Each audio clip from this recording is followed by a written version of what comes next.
ನಾವು ಕೇಳ್ಕೊಂತೀವಿ, ನಾವು ಜಿಲ್ಲಾ ಮಂತ್ರಿ ಹತ್ರ ಕೇಳ್ಕೊಂತೀವಿ ಈ ಸಾರಿ ಒಂದು ಸಪ್ರೇಟ್ ಈ ವರ್ಷ ಅಟ್ಲೀಸ್ಟ್ 120 ಕೋಟಿನಲ್ಲಿ ಜಿಲ್ಲೆಗೆ ಹೆಡ್ ಕ್ವಾರ್ಟರ್ಸ್ಗೆ ಒಂದು 25% ತೆಗೆದಿಡಪ್ಪ ಅಂತ ಹೇಳ್ಬಿಟ್ಟು ನಾವು ಕೇಳ್ಕೋಬೇಕು ಅನ್ಕೊಂಡಿದ್ದೀವಿ. ಅಟ್ಲೀಸ್ಟ್ ಜಿಲ್ಲೆನ ಡೆವಲಪ್ ಆಗುತ್ತೆ, ಇಲ್ಲದ್ರೆ ಕಷ್ಟ ಆಗುತ್ತೆ. ಬಿಜೆಪಿ ಸರ್ಕಾರದಲ್ಲಿ ಮಾಜಿ ಶಾಸಕರು ಸಾಕಷ್ಟು ಕೆಲಸ ಮಾಡಿದ್ದಾರೆ. ಅವ್ರು ಮಾಡಿರೋದು ಸ್ವಲ್ಪ ನಡೀತಾ ಇದೆ ಇವಾಗ ತನಕ. ಅಟ್ಲೀಸ್ಟ್ ಇವಾಗನ ನಮ್ಗೆ ಸ್ವಲ್ಪ ನಾವು ಮಾಡ್ಲಿಕ್ಕೆ ಒಂದು ಅವಕಾಶ ಮಾಡಿಕೊಡ್ಬೇಕಂತ ಕೇಳ್ಕೊತಾ ಇದ್ದೀವಿ ಅಷ್ಟೇ.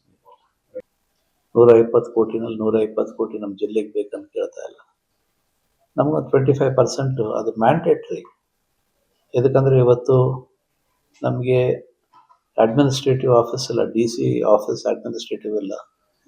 ಹಳೆ TSP ಬಿಲ್ಡಿಂಗ್ನಲ್ಲೇ ಅದು ರಿನ್ಯೂ ಮಾಡಿಕೊಂಡು ಟೆಂಪ್ರವರಿ ಆಗಿ ಅದು ನಡೆಸ್ತಾರೆ. ಕಚೇರಿ ಇಲ್ಲ, ಜಿಲ್ಲಾ ಕಚೇರಿ ಇಲ್ಲ. ಹೀಗೆ ನಾನಾ ರೀತಿಯಲ್ಲಿ ನಮ್ಮ ಜಿಲ್ಲೆ ಆದಮೇಲೆ ನಮಗೆ ಒಂದು ಫಂಡ್ ಫೆಸಿಲಿಟಿ ನನಗೋಸ್ಕರ ಕೇಳ್ತಾ ಇಲ್ಲ.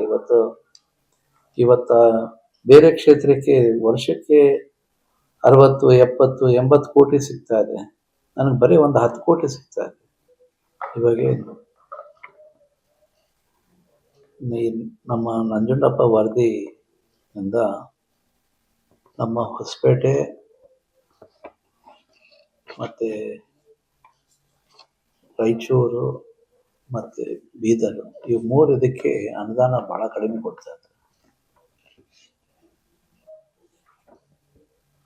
ಹೋದ ವರ್ಷ ನಮಗೆ ಕಲ್ಯಾಣ ಕರ್ನಾಟಕದಿಂದ ಅನುದಾನ ಸಿಕ್ಕಿದ್ದು